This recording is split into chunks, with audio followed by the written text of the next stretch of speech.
Hey there everyone, this is Samuel Johnson and welcome back to the Ben 23 Retrospectives. And today we're going to be discussing the second episode of Ben 10 Omniverse to feature Ben 23, and then there were none. And like I said last week, this is an episode that I've been looking forward to talking about for a while. Why? Well, let's get to the plot.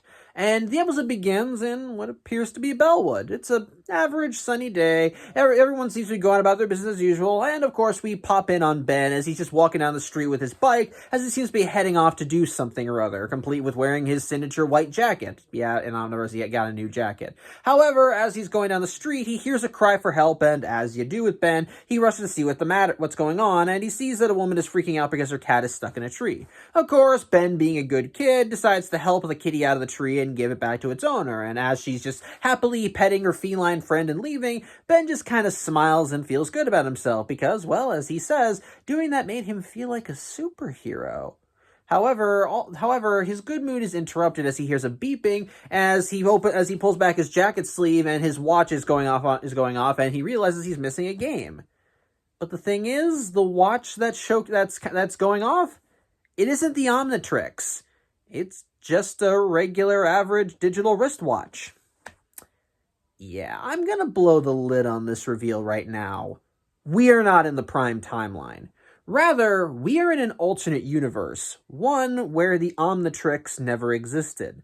As a result, this reality's Ben Tennyson is not a superhero. He is just an average teenager doing average teenager things. He goes to school, hangs out with his friends at Mr. Smoothies, goes to soccer games and all that. And on top of that, we learn later that apparently his summer vacation was a rather boring one because, well, apparently without the Omnitrix, there was nothing exciting going on, and apparently that summer vacation that the original series centered on was just the worst summer vacation ever, apparently. I don't know why. There was other things, but I have a theory about that. I'll get to that later. Point is, Ben's just your average everyday kid. Well, he doesn't really care for it. I mean, he's not unhappy, but he's not satisfied with his life either, as after a soccer game where he's cheered on by everybody because of his job as the goalie, even though he admits that he didn't really do anything because anytime the ball went towards his net, it always missed or bounced off the rung of the net or whatever. Ben admits to his grandpa Max, who offers him a ride home from the soccer game, that he feels like he should be doing something more, that he really deserves to be doing something more. After all,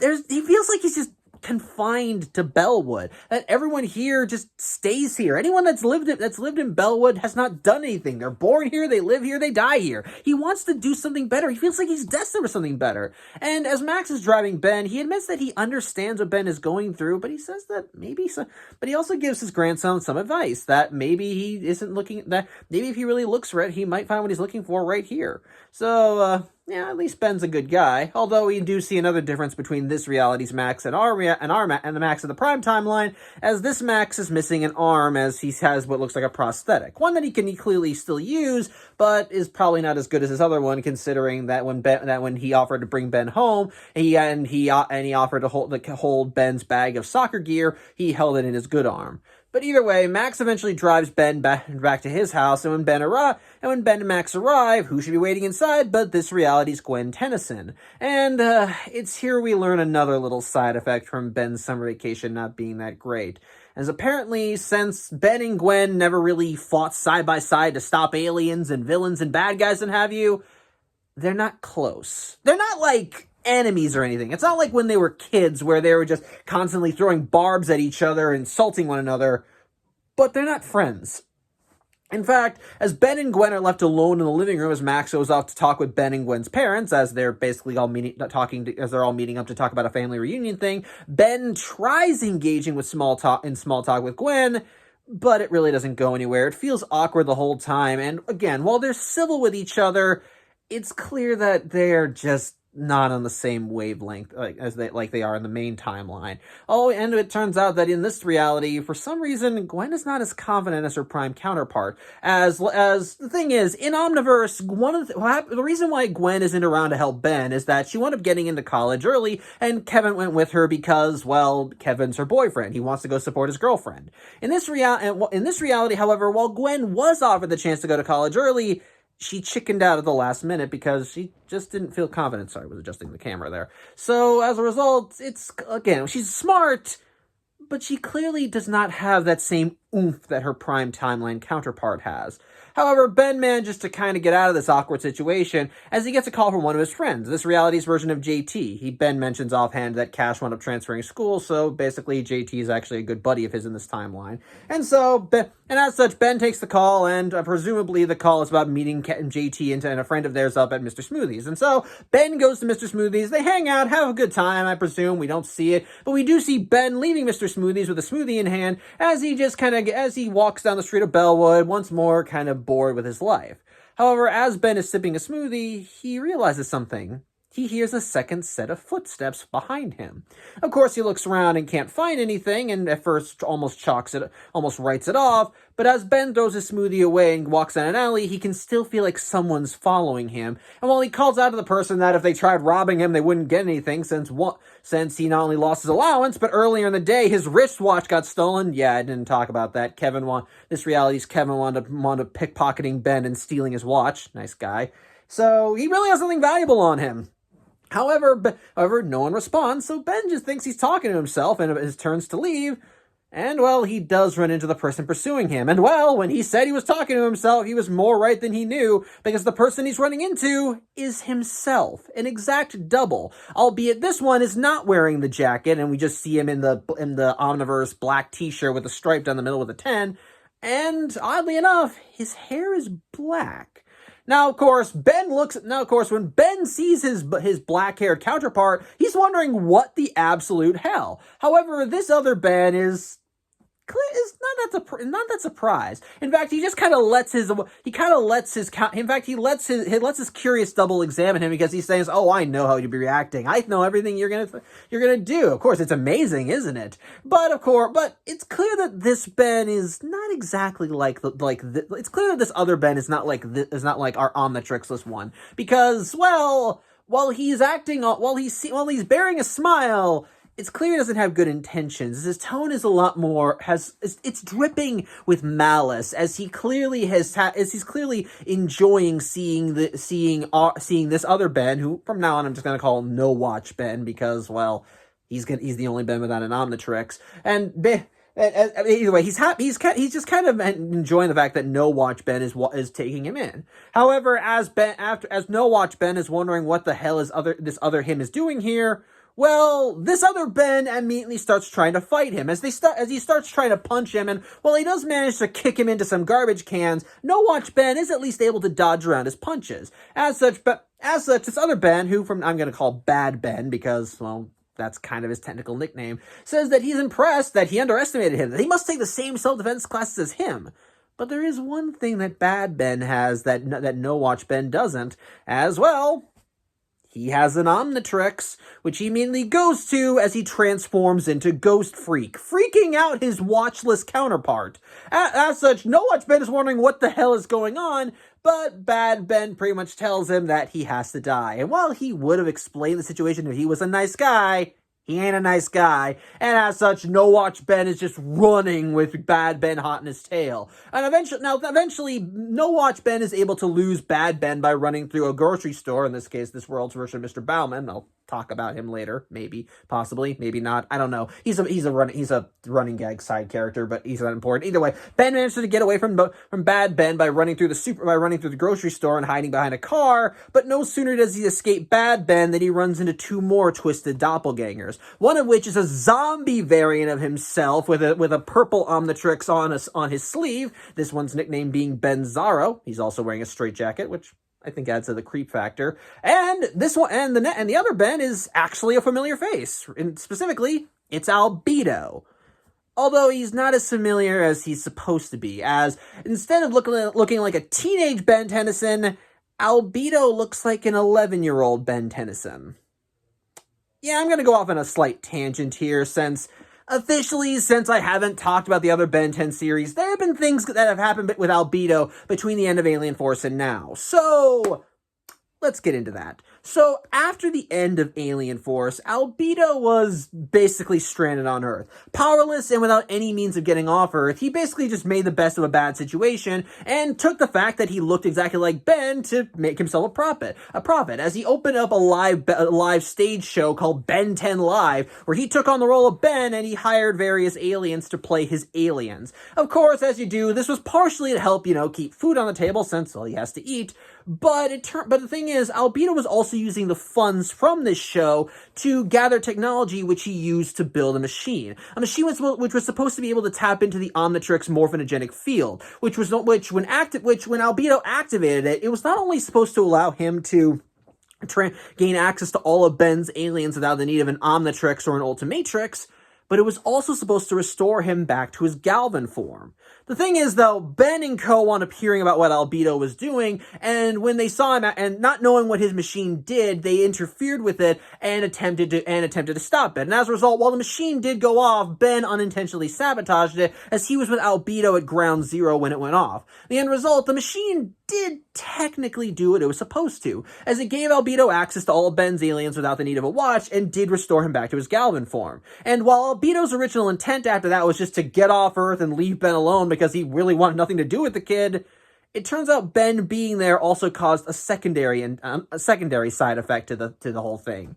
Namely, no matter what Albedo turns into, whether it be one of Ben's aliens or his Galvan form, he will always eventually revert back into Ben's form, which of course is still a fractured, miscolored form that we know. And as a result, Albedo's hatred for Ben wound up growing anew, and he once more swore vengeance on him, which resulted in another episode where he tried to trap Ben in a nightmare and got trapped himself before he got arrested by the plumbers. However, Albedo was not idle after that, as come Ben 10 Omniverse, Albedo wound up setting a new plan in motion, and this new plan involved creating a device to help stabilize his transformations, in which, in layman's terms, it basically allows him to transform into all of his aliens and his Galvan form without having to worry about being forced back into his human form. And yes, the device did in fact look like Ben's Omnitrix, but with red instead of green.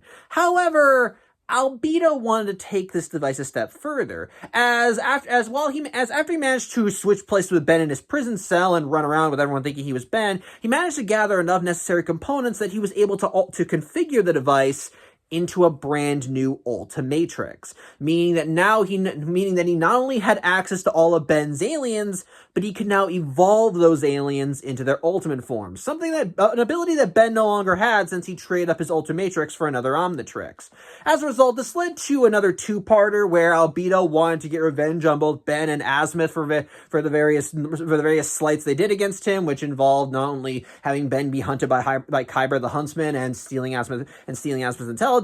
And as you do, Albedo was thwarted. But before Albedo was taken away by the plumbers, Azimuth, as a final screw you to Albedo, and a bit of payback for Albedo almost stealing his brain, Azimuth basically tampered with Albedo's Ultimatrix and basically removed the stabilizing factor of it, meaning that, again, no matter what Albedo turned into, he would eventually be reverted back to Ben. But not only Ben, he would be reverted back into Ben when he was 11 years old. Mind you, the colors are still wrong, as Albedo's hair is not brown, it's still white. But, yeah, if he was upset with being stuck in a prepubescent teenage body, well, now this is an even more prepubescent body, as when he first transformed into 11-year-old Ben, he broke down crying. And while I would question why Albedo's shirt is in a photo negative like the rest of him, because, yeah, Albedo's shirt in Ben's 11-year-old human form is a red shirt with a black stripe instead of a black shirt with a white stripe, honestly, I kind of find this fun. And yes, before anyone brings it up, because I know someone will, Albedo's name was not pronounced Albedo in Omniverse. For whatever reason, they decided to go with the proper pronunciation for his name, Albedo, as that word is supposed to come from the term photonegative. And, well, Albedo is how that word is supposed to be pronounced. I'm still going to call him Albedo, though, because he was called Albedo in Alien Force and Ultimate Alien, and while the actual word that his name is based off of is pronounced Albedo, he was originally called Albedo. If you prefer the Albedo pronunciation, fine, that's your prerogative. I prefer Albedo. So I'm going to keep calling him Albedo. And if you don't like it, agree to disagree, okay? Anyway, got off topic enough. Back to the plot. Ben, Zaro, and Albedo are here to kill No Watch Ben, with Albedo going for his Ultimatrix and going Ultimate Humongosaur, while Ben Zaro goes for his Omnitrix and transforms into Frankenstrike, or Ben Victor, for those again who haven't watched Omniverse As such, Ben runs from his twisted counterparts, and they nearly kill him as they manage to corner him in an alley, but thankfully help arrives in the form of another Ben, specifically the Prime Timeline Ben. Now, of course, No Watch Ben is still freaking the hell out because he sees that Prime Ben is wearing an Omnitrix and the other Bens had one of those and they turn into monsters. But of course, Prime Ben tells his watchless counterpart that he's here to help as he goes Spider Monkey and manages to swing No Watch Ben away to a place where they can be safe. Specifically, they go to Los Soledad. Of course, No Watch Ben is wondering what the hell is going on, but the thing is, Prime Ben brought No Watch Ben to Los Soledad because there is someone here that can easily help them. And sure enough, as they're waiting in Los Soledad, this person shows up. And of course, if you haven't figured it out, that person is Professor Paradox, who upon arriving is actually amazed to find a Ben without an Omnitrix. As such, No Watch Ben wants to know what the hell is going on, and so Professor Paradox gives him the lowdown on the multiverse, how it's like a tree with every branch being an alternate timeline that branches off and so on and so forth. And he also tells No Watch Ben that the thing is, in most realities of the multiverse, Ben Tennyson and the device known as the Omnitrix are inexplicably linked. Which is why No Watch Ben's universe is a unique variant, because, well, it's a world that doesn't have an Omnitrix. So Professor Paradox is a little puzzled by that. However, he also assumes that this Ben's lack of an Omnitrix is why he was attacked by those other Bens. For you see, Paradox admits that for some reason, Ben Tennysons in the multiverse have been disappearing, kidnapped supposedly, which kind of surprises No Watch Ben because those other evil Bens weren't trying to kidnap him; they were trying to kill him. Which again, Professor Paradox chalks up to his lack of, to the reason being his lack of an Omnitrix, but even he's wondering why the heck they're targeting him because, well, without an Omnitrix, he's not a threat. As such, Professor Paradox pretty much tells Prime Ben to watch his watchless counterpart as he goes out to investigate and find out why No Watch Ben is being targeted. However, no sooner does Professor Paradox leave as what looks like a grenade is thrown onto the scene, and both Bens take cover as we see the one who threw the grenade and subsequently the one who's been gathering evil Bens, Eon. Yeah, to kind of give a slight lowdown, Eon returned after the end of Race Against Time, as Benton Ultimate Alien revealed that Race Against Time took place in its own alternate timeline, which again I talked about when I did my vlog on Destroy All Aliens. But basically, after the end of Race Against Time, Eon was flung into the multiverse and decided to get revenge by attacking alternate Bens, which eventually led him to the Prime Timeline. There was a retcon where apparently he really was an alternate Ben, which I guess when he told the Ben of his timeline that Ben was him, he actually meant he was him. I don't know. It doesn't really make sense to me because if he is an alternate Ben, why does he have time powers? Is he actually a Cronian like he said in Race Against Time? Is that the reason why he's evil? Did his Omnitrix go haywire and trap him in a Cronian form or something? And the failsafe wore off, which I don't know. I don't understand it. The retcon doesn't make sense to me. It's just dumb. I have my own theories about why it works, because again, going back, maybe Eon's Omnitrix malfunctioned and trapped him in his Cronian form, but they never explain it. Apparently, the actual reason is something happened to this Ben that destroyed his Omnitrix, and the brace on his arm contains what's left of it.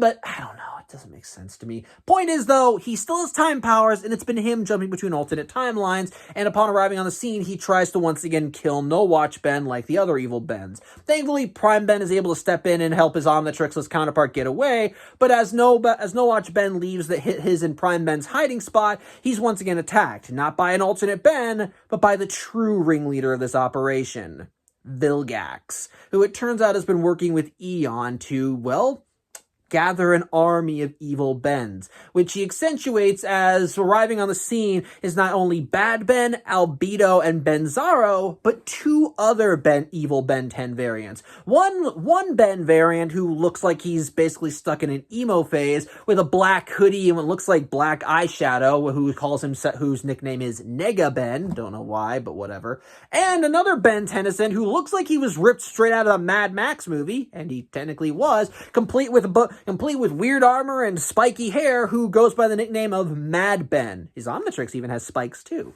Point is, the reason why Vilgax and Eon have been gathering these alternate Bens is because, well, remember how Vilgax's plan in the classic series was to create an army of Omnitrix bears under his command? Well, he decided to go back to that plan, only in this case, rather than trying to steal the Omnitrix and mass produce it, he just decided, why don't I just go after the people who already have it? And so with Eon's help, he began jumping from universe to universe and gathering any Bens that he felt were ideal for his mission, and thus, this evil cadre of Bens. Of course, No Watch Ben wonders why the hell Vilgax is attacking him then, because, well, he doesn't have an Omnitrix, he's not a threat to anybody. But the thing is, it's the fact that he doesn't have an Omnitrix that Vilgax is interested. As according to him, the Vilgax and Eon, the fact that this Ben doesn't have an Omnitrix means that he's an unknown variable, a wild card, if you will. And since Vilgax's offer is basically opting for complete and utter dominion over all of time and space, he doesn't want any wild cards in play, and so he basically just wants to take him off the board before he can become a potential threat. Hence why he's having his evil Bens target him. Thankfully, before they can wipe him out, the Prime Ben arrives on the scene, though he's clearly still outnumbered because it's, I think it's 7-2 at this point.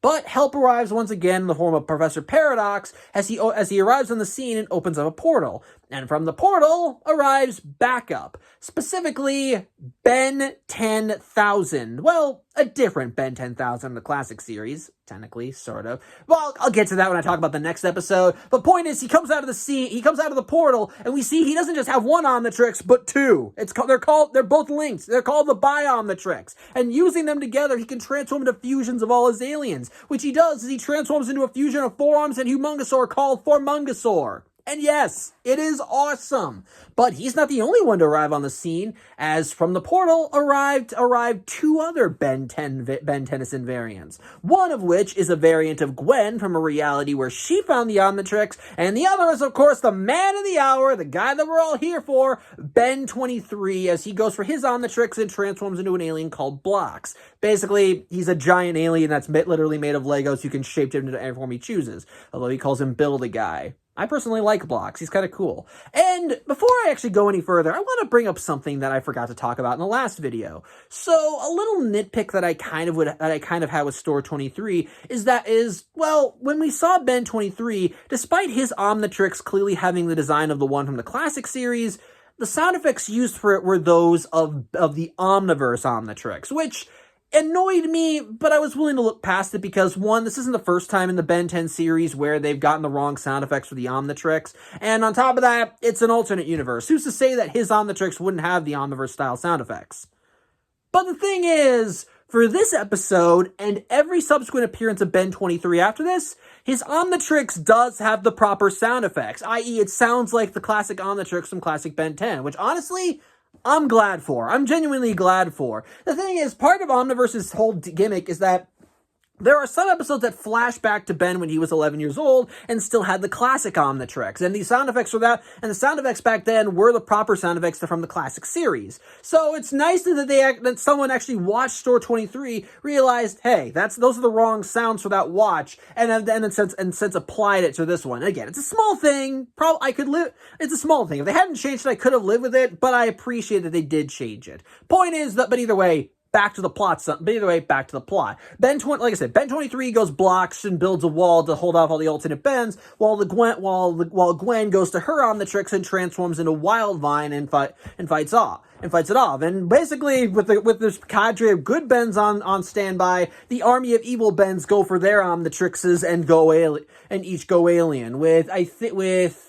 Albedo going Ultimate Spider Monkey, Bad Ben going an alien in Omniverse called Gravitac, who's literally just an alien that's a planet that can control things with gravity. Again, he's genuinely awesome. 10 out of 10 I would love. Nega Ben goes an alien called Gut Rot, whose main gimmick is that he smells really bad and he can release gas and he can release poisonous gases.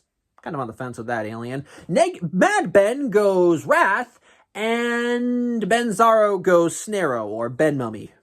Ben Mummy. Either way, the next scene is probably one of the most awesome scenes in this episode. As well, both teams of Bens just begin duking it out right there in Los Soledad, and it's fucking awesome. I'm not kidding. This scene was honestly awesome to witness. You got one team of good Bens, one team of evil Bens, all duking it out. All using their aliens, just going off, all of them pairing off, fighting it out, and throughout the whole thing, No Watch Ben is running off because, well, the evil Bens are still targeting him and the good Bens are protecting him. I'm not doing it justice. I'm not. It's just a really damn good scene. Just a good versus evil, good Bens versus bad Bens. All of them going nuts with their superpowered aliens. It's really damn cool. It's really damn cool. It's awesome. Even as someone who has mixed feelings on Omniverse, I cannot deny this was badass and just a joy to watch. I felt like a kid again watching this.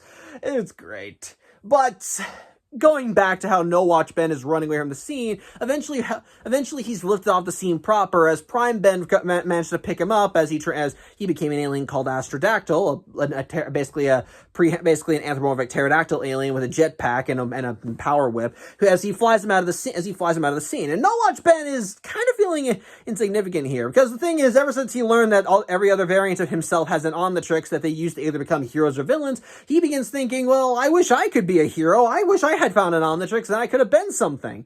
He even echoes this as he's being carried away by Prime Ben, only for Prime Ben to say, well, the thing is, the Omnitrix is just a gadget. It's you who has to be the hero. Regardless, Prime Ben drops No Watch Ben at a water tower next to Paradox as Prime Ben rejoins the fight with the other Bens. However, as this is all going on, Vilgax is watching on the sidelines and just kind of taking it all in, with Eon arriving on the scene asking why the hell isn't he helping, only for Vilgax to pretty much give him the Robocon of shut the hell up and orders Eon to open a portal, which Eon reluctantly does. And from the portal appears what we learn is a bomb. Specifically, it's a Chronosapien time bomb. And from what we can gather, a Chronosapien time bomb is supposed to be a bomb that has the power to literally wipe out timelines. Now, normally how they work is that all you have to do is just set the bomb, and basically it will eradicate whatever timeline it's set off in. Everybody in it will be erased. And so when Eon sees this device, he at first thinks that Vilgax is using it to wipe out No Watch Ben and his entire universe, something that he actually kind of appreciates. Only for Vilgax to kind of drop a bombshell on Eon. He's reconfigured this bomb, made it so that it won't actually wipe out No Watch Ben's reality, but rather it's gonna wipe out every other timeline except this one, which kind of shocks Eon, especially as once Vilgax is done setting it up, the bomb activates and basically it releases this giant wave of energy across the area, and Vilgax exposits that this wave is going to wipe out every alternate Ben Tennyson on the battlefield, which Eon retorts, wait, aren't I an alternate Ben Tennyson? And Vilgax says, thank you for your service, Eon, but you're no longer required. And from there, yeah, the energy just spreads out across the battlefield, and true to Vilgax's word, every Ben that's caught in it, good or evil, is just eradicated, completely erased. And none of them can stop it. We see one by one as Bens are being pulled into it, and as the remaining Bens, good and evil, start realizing, holy shit, that thing's coming to kill us, they can't do a thing to actually get rid of it. Even Ben 10,000 goes for his Biomnitrix and transforms into a fusion of Alien X and another Omniverse alien called Atomics, and this one's called Atomic X. And even his almost nigh omnipotent powers are helpless as he tries jumping at the wave and destroying it, only for the wave to literally blow up in his space and consume him alongside every other Ben that's present on the scene. Thankfully, Prime Ben manages to get out of the blast radius and goes to No Watch Ben because he wants to talk to Paradox and ask what the hell's going on, but much to both Ben's horror, Professor Paradox is gone. And they're like, what the hell? What's going on? Where's Paradox? But they don't really have a lot of time to look as this energy wave reaches both of them and nearly wipes them out. And, well, I was going to say it nearly wipes them out, but it's clear the only one who's going to get wiped out is Prime Ben. However, despite this, he still uses himself as a human shield to protect his Omnitrixless counterpart, again, not needed. But before Prime Ben fades away, his fading wrist managed to overlap with his counterparts, and suddenly his Omnitrix slips off of his wrist and onto No Watch Ben's wrist. And just before Prime Ben fades away, he once again tells No Watch Ben that the Omnitrix is just a gadget, that it's up to him to be the hero. But, like I said, those are his last words before he vanishes as the energy wave engulfs the entire universe, leaving No Watch Ben as the only one left on the battlefield. Well, sort of. Yeah, it turns out that while Vilgax may have set the bomb to wipe out every other timeline and everybody from them, it turns out that he was exempt from that rule. Although, in his defense, he explicitly said it would wipe out every alternate Ben, not from this timeline. So, he could have made it so that he was basically exempt from the fact, especially since he was the one that set the bomb off, so he could have configured it to basically leave himself intact even though his home reality is gone. But yeah, Vilgax reveals to No Watch Ben that the instant he found No Watch Ben's reality, this was going to be his plan. Basically, to put it simply, while Vilgax did want an army of evil Omnitrix bearers, he just really hated Ben. He wanted the kid dead, and he was going to go to any lengths to do it. And so he pretty much decided, fuck it, I'm going to nuke every timeline but this one. Why? Because he knows that, because one, doing this will not only erase Ben across time and space, but it will leave in place the only Ben Tennyson that can't fight back against Vilgax. Meaning that Vilgax can pretty much just wail on this kid, and he will enjoy it. So, yeah, No Watch Ben at first thinks he's screwed. Which, yeah, you could argue, which before you say, well, he has an Omnitrix he can fight back, keep in mind that he didn't have an Omnitrix before that night, and he's a little afraid to let Vilgax see the thing considering how greedy he is for them. As such, Vilgax has No Watch Ben cornered before Vilgax can deal a killing blow. A portal opens behind No Watch Ben and he's pulled through, leaving Vilgax behind, with Vilgax pretty much promising No Watch Ben that he can run for the rest of his life, because now the universe belongs to him, because now Vilgax owns the universe.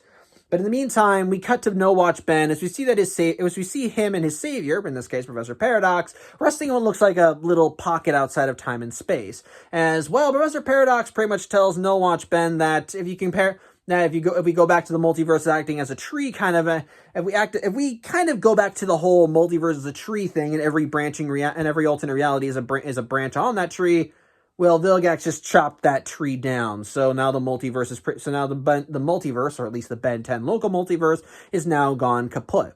As such, No Watch Ben at first thinks that they're pretty much screwed then because Vilgax won. But in this void, No Watch Ben sees a light. And Professor Paradox reveals that, well, yeah, the world may be screwed, but they're still not out for the count. They can still keep fighting, and if there's nowhere left to go, then it's time to go back to the beginning. With No Watch Ben realizing he still has this Omnitrix on him, and realizing that he can help out. And, well, the episode ends as he and Professor Paradox go off to go and do their heroic daring do's to stop Vilgax. So, there you go. So yeah, what are my thoughts on this episode? Well, since it's a two-parter, I can't give my full thoughts on everything until we look at the second part. But if my gushing wasn't anything to go by, I fucking loved this part. I loved this episode. I've already gone on record multiple times and said that I'm a sucker for everything involving the multiverse. It's part of why I'm doing these vlogs in the first place, because Ben 23 gives me an excuse to not only go back to Ben 10, but to talk about an alternate version of Ben. So you can kind of tell that I kind of have a little bit of an interest in both topics, and it's fun to see them intersect. But this episode, in my opinion, is a really damn good one, not just for the sheer fan service of having a bunch of different variations of Ben duking it out with one another, but to also be peeking in on this specific version of Ben. The thing is, like I said, while I blew the lid on the twist of this episode, namely that the Ben we're following is not the Prime Ben, the thing is, by virtue of having that Ben be our main character for this timeline, it actually allows us to have a rather interesting character journey. Namely, we're seeing what Ben could have become in a world where he never became a superhero. And I actually like that. Now, admittedly, you could argue that this episode kind of recycles a moral, a moral that's been used in previous episodes of Ben 10, i.e. the Omnitrix doesn't make you a hero, you make yourself a hero, which we've seen brought up before in Ben 10, specifically in the Gwen 10 episode, and to a degree, Secret of the Omnitrix. But I'm willing to let that slide because, for one thing, this particular Ben Tennyson, I think, needs to learn that. For one thing, this particular Ben Tennyson is one who has never wielded an Omnitrix. He is a complete novice. Your average, ordinary kid who's just had dreams of doing better things, and yet was never given the opportunity, unlike his prime counterparts. Or to see his prime counterpart. And so to see all these different versions of himself be wielding the same device across all these different timelines and learning that he's basically the odd man out.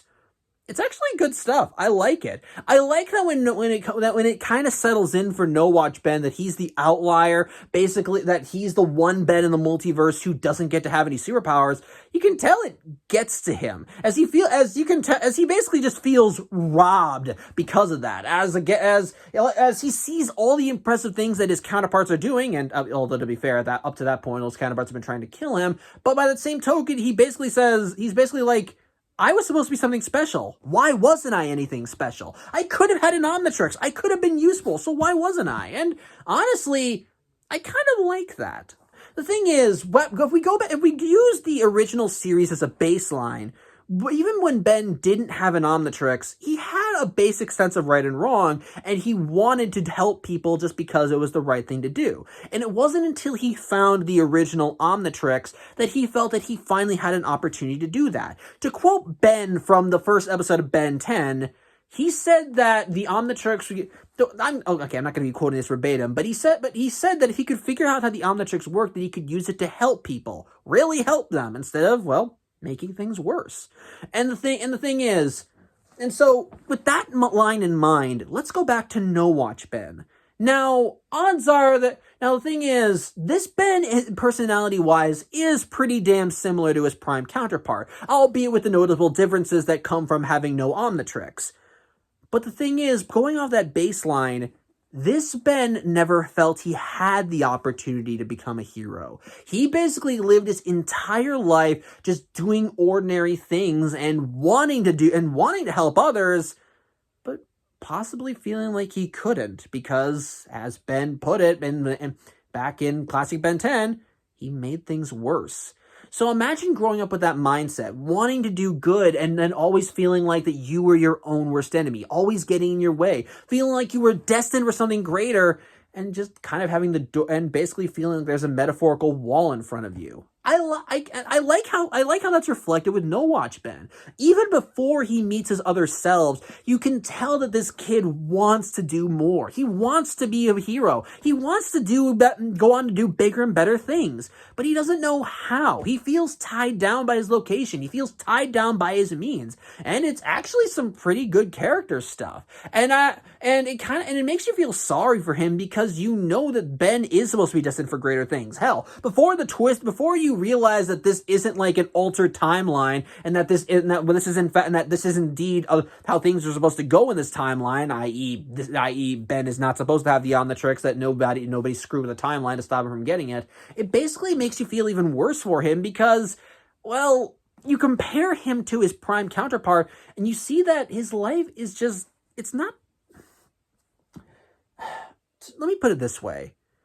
Ben finding the Omnitrix was probably one of the best things that ever happened to him, because it not only gave him the opportunity to become a hero and do the right thing, but it allowed him to grow as a person. Now, I'm not saying that to state that No Watch Ben never grew up as a person, because he did. He clearly matured, because if Ben never matured, he and Gwen wouldn't even be able to be in the same room together. He'd still be a little arrogant shit who thinks he could do whatever the hell he wanted and not face consequences. No. This Ben did mature. But the thing is, going back to how Ben felt stifled when he was a kid, whenever he wanted to do the right thing, this Ben had that challenge almost every day of his life, wanting to do good, wanting to do so much better to prove himself, only to find that he couldn't. Now, of course, there are one or two things that are better in this timeline compared to the main one, as like Ben said, in this reality, Cash wound up transferring schools, and so that as a result, that allowed Ben to befriend JT and for them to become friends again. And so it's clear that he does still have friends, and there are still some things that parallel the original timeline, like Ben is the goalie for his soccer team, just like in the main universe. But unlike in the main universe, where Ben was able to show how adept he was as a goalie, in this one he never really gets the opportunity. Yeah, he's cheered by his teammates, but at the same time, but again, as he points out, he didn't really do anything in the soccer match. The other team just kept missing the net. So again, you can kind of understand why he'd be feeling like he's not exactly up to par, considering that the win his team got was just by dumb luck, no help from him. So yeah, you can kind of get that. But then, of course, No Watch Ben meets his other selves, both good and bad. And yes, he freaks the hell out about seeing other versions of himself who are trying to kill him by these weird watches that turn them into monsters. But when he actually does learn the full story and learns just what his life is like in almost every other reality, yeah, suddenly that sense of not belonging is magnified, because he realizes in every other universe he was destined for greater things.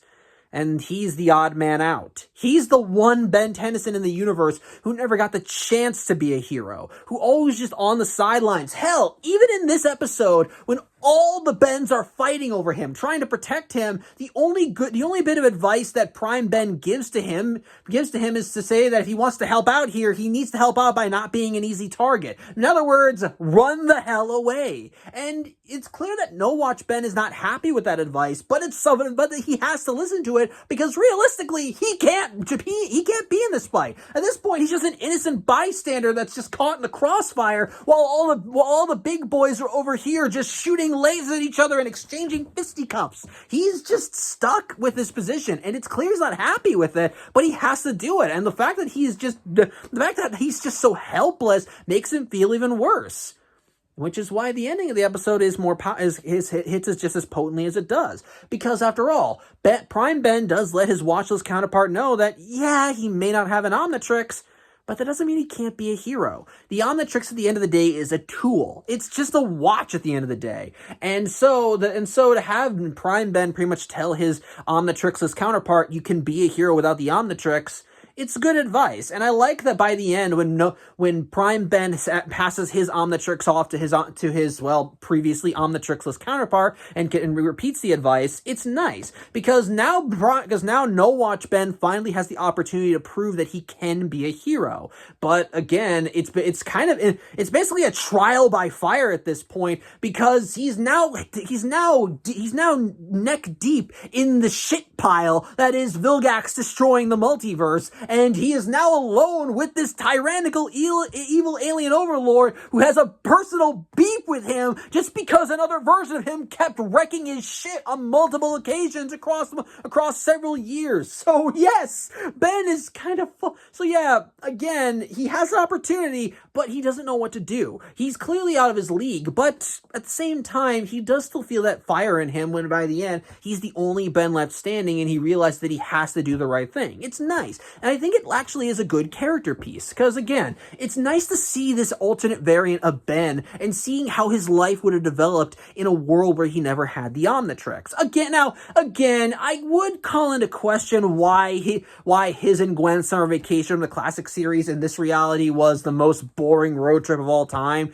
because, well, Ben finding the Omnitrix wasn't the only impressive thing that happened to him and Gwen that entire summer, so odds are they would at least come to face-to-face with one or two other threats, is all I'm saying. But considering what we learn in the next episode, I do think that's something that things were happening behind the scenes that prevented Ben and Gwen from coming into contact with all that. So, which I'll talk about when I get to talking about the next part in this two-parter. So until then, how about let's just say a wizard got rid of all that stuff. Anyway.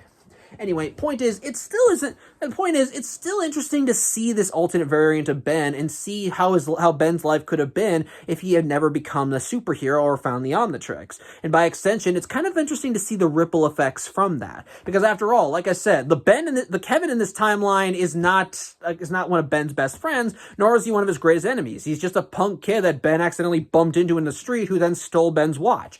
Gwen in this reality is still brainy and smart, but she lacks the confidence that her Prime counterpart had because she never went through the same trials and tribulations that the Prime timeline Gwen did. And as a result, while she is smart, she's more reserved, kind of more introverted than her Prime counterpart. And while she and Ben aren't enemies anymore, at the same time, they didn't go through the experiences their Prime counterparts did. They're not close either. And as a result, they just sort of tolerate one another, not hating each other, but clearly not having a lot in common either. It's, again, interesting. I like that, and it does help paint a picture of just how dour No Watch Ben's world is, and just kind of how for lack of a better term, boring it is compared to the main timeline, which I think is a good way of helping set up just what the framework is and the background is for this variant of Ben, which, kind of going back to alternate Ben's, another thing I think really did work about the episode was just seeing all the alternate Bens. Because like I said, as a multiverse nut, it's cool seeing all these different variations of Ben. And since that's the whole multiverse angle, they can have fun with all these different Bens. I mean, okay, maybe like two of them are a little bland in terms of their gimmicks. Like Bad Ben is literally just Ben if his ego won out and he had no moral compass, as he was clearly being confident and as Bad Ben was clearly having fun and being confident when he was stalking his watchless counterpart and messing with him. It's just that he also didn't really give a shit about whether he was the good guy or the bad guy. He was a jerk, he knew it, and he had fun with it. So yeah, kind of boring, but I liked it. In my opinion, honestly, the only evil Ben who I thought was just kind of the most boring was Nega Ben, because again, his whole gimmick is that he's just the emo kid. That's it. Nothing else. No stronger personality traits. He doesn't really say anything beyond bummer or whatever. It's literally just this jackass loser who just sits in the corner going, "It's not a phase, Mom." Like, Although I will admittedly say I liked Mad Ben. And Ben, and the funny thing is, he comes back in the later episode, so that's fun. And Benzaro, honestly, I wish we had seen more of him. He's literally a zombie version of Ben in a straitjacket, and he still has an Omnitrix. How did he get that? I don't know. And apparently his reality has been consumed by a zombie plague, and he's patient 0, or patient 10, as his straitjacket says. I don't know. I don't know. Did he find his Omnitrix before or after he became a zombie? Was it given to him? Was it implanted on him? I don't know. It's on the sleeve of his straitjacket, so I don't know. Also, another little funny gimmick. Almost every alternate Omnitrix is a different color scheme. Like Bad Ben's Omnitrix has kind of a teal color scheme to it. Albedo's obviously is red, but Benzaro's Omnitrix is purple. Nega Ben's is gray. Mad Ben's is orange. Of course, I already talked about Ben 23's. But even Gwen's Omnitrix is a completely different color scheme too, as like Ben 23, her Omnitrix is a variant on the classic series design, albeit the colors are fit more with Gwen, and the dial is actually pink rather than green. So that's kind of cool, I guess. So again, kind of like that stuff, and of course we get different designs for all the aliens depending on the Bens using them. So that was awesome. And again, that fight scene at the end was just awesome. And I feel like the cliffhanger with Vilgax pretty much wiping out every universe, and now No Watch Ben is the last Ben standing to try and save everything, was a good one, and I liked it. But if I had to list any plot problems that I had with the episode, it was possibly Vilgax deciding to nuke this reality. While, on the one hand, I can kind of understand it because, well, Vilgax has gotten his ass beat by Ben so many times that I could see him being this petty and deciding, you know what, I'm just gonna take this here bomb and wipe out all these other timelines and just leave the one timeline where Ben is not a threat and kill him anyway for funsies. So I can see Vilgax possibly doing that just to be an asshole.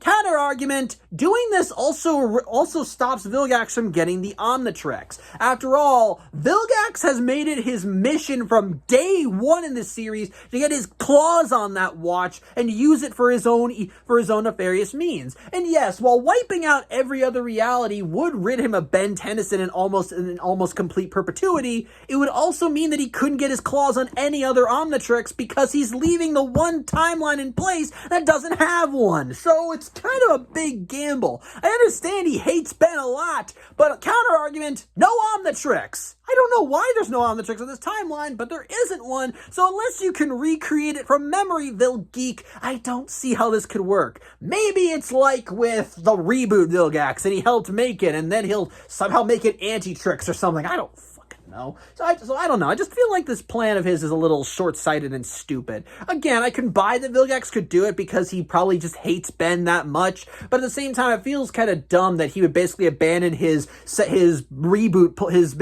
revamped to gain an army of Omnitrix bearers plan in favor of just wiping out every other Ben Tennyson in the multiverse. So, I don't know. Again, can buy it, but I call into question it. But regardless, when it comes down to this first part of the episode, of this two-parter, I think it's honestly really damn good. Even before we get to the second half and what happens in there, I think the build-up in this episode is great. I love the way they build up the foundation of No Watch Ben and his background, with showcasing him in his world, what his life is like, the people he interacts with, how he goes about things, his forlorn sense of feeling out of place, like he can be destined for greater things, which it's a little harder knowing what his prime timeline counterpart is like, seeing the ripple effects from him not being a superhero and how it affects his loved ones and how they were affected, to him coming face to face with all these different alternate versions of both good and evil, who did go on to greater things before finally kind of coming to a head in the climax of this episode when he's the last Ben standing and he now has to prove himself as a hero, as not only does he have to find a way to bring back the multiverse, but he now is left with what is possibly the last remaining Omnitrix in existence. And he basically has to learn how to use it fast, otherwise everything is fucked. So I like that. It's really damn good stuff, and it really does make things feel a little grander while still drawing you into the personal journey of our main character. At the end of the day, it's still Ben. So you get enough of a grasp of who he is so that you can at least so that you know everything, so you know a few things about him. By virtue of this Ben not being the one we followed for so long, it allows us to have kind of a fresh take on his character and this specific Ben's journey, especially since again it's about him trying to figure out how to be a hero, even though it's about him trying to figure out how to be a hero and kind of going about it the hard way. I like it. It's really damn good. And overall, I think it makes for a really good first part that really draws you in and makes you want to know where things are going to go. So, yeah, on the whole, And Then There Were None was a really kick-ass episode. I enjoyed it. It was great. And, before I bring it up, yes, I know the title of the episode and the episode that comes after it are references to the first episode of Ben 10, and then there were 10. So there you go. Point is, the first part of this episode, really damn good, sets up the main character rather well, does a great job at setting up the arc. It has plenty of kick-ass and fan-servicey moments to keep any Ben 10 fan going nuts. So on the whole, just a good time all around, and I had fun watching it. So, yeah, I think that's really all I have to say. I thank you for watching this video. I hope you enjoyed it, and I hope you tune in next week as we see No Watch Ben basically have to take a crash course on saving the universe. So till then, I hope you have a good Friday and take care.